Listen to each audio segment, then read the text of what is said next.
Kapag ba nag-return kayo ng items sa Shopee, tapos pick up ang pinili nyo, dapat ba same packaging pa rin? Tara, alamin natin.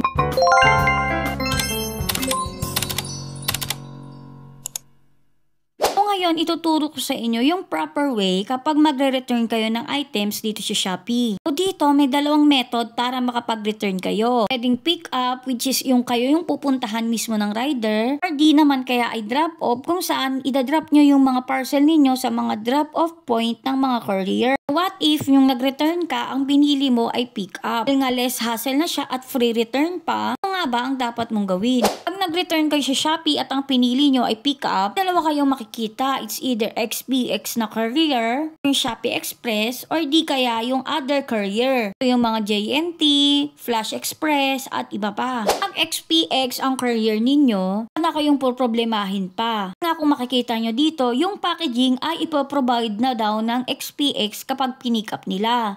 Yung i-return nyo na items ay sisiguraduhin nyo na kumpleto. Ang kinagandahan kapag ito ang courier ninyo, hindi na kayo mamumroblema sa mga packaging materials tulad ng pouches, boxes, bubble wrap, cling wrap o kaya yung printed na label. Nga sila na ang sasagot niyan. Importante ito kasi minsan, di ba pag nag-unboxing tayo ng parcel natin, na natin namamalaya na nasira na pala natin maigi yung pouches at yung mga bubble wrap, pati yung waybill natin nasira na rin. Minsan namumblema tayo kung paano natin ibabalik. Pero kapag Shopee Express yung courier ninyo, ay sila na ang sasagot nito lahat at sila na rin ang magbabalot. So wala na kayong problemahin. Ang gagawin nyo na lang talaga ay iaabot sa rider yung mismong item. Tapos ang rider na magpipick up sa inyo ng product ninyo or ng parcel ninyo ay magte-take ng photo before at after packing. So dito not sure pala ako kasi hindi ko alam kung ikaw ba yung magpapack kasi nga di ba provided na nila yung mga pouches, yung waybill, yung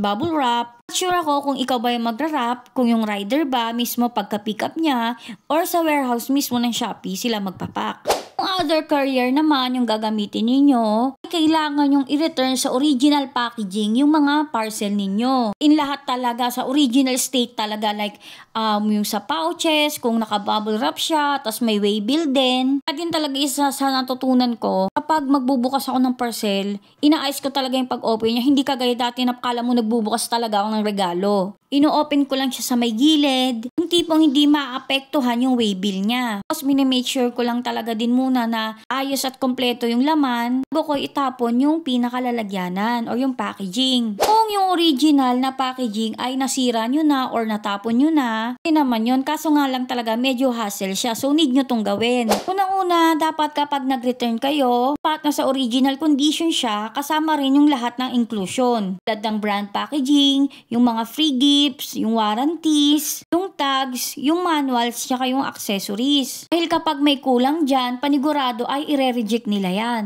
Next naman is dapat nakasecure daw yung item na may tape at mayroong 2 layers na bubble wrap. Kung wala namang bubble wrap ay pwede daw ang newspaper. Na-receive nyo yung item nyo na nakabox, dapat i-return nyo rin siya na nakabox. Pero kung nakapouch siya, dapat i-return nyo rin siya na nakapouch. Siyempre, bibilihin nyo to sa mga courier na gagamitin ninyo. Kung yung i-return ninyo ay mabilis mabasag or masira, maglagay ng sticker na may fragile items at handle with care. Kasi nga syempre pag nasira to sa loob ay hindi talaga to tatanggapin ni Shopee. Kaya mare-reject ito. Yung i-return nyo naman ay mga spillable items katulad ng mga lotion, shampoo, mga toyo or suka. Mga toyo or mga suka, yung mga laman ba is liquid. Maglagay din kayo ng label na this side up. Nga syempre pag habang dinideliver yan ni Shopee at natapon or may nag-spill, rejected na naman yung pag-return ninyo. So we take note nyo din na hindi mananagot ang Shopee kapag na-damage yung mga return parcels ninyo sa improper packaging ninyo. Siyempre, di ba yung parcel is pwede siyang magpunta ng mga multiple handling kasi siyempre hindi lang naman yung parcel ninyo yung kukunin nila sa loob ng isang araw. So yun nga na, sana may natutunan kayo sa video na ito. Thank you for watching. Yun lang!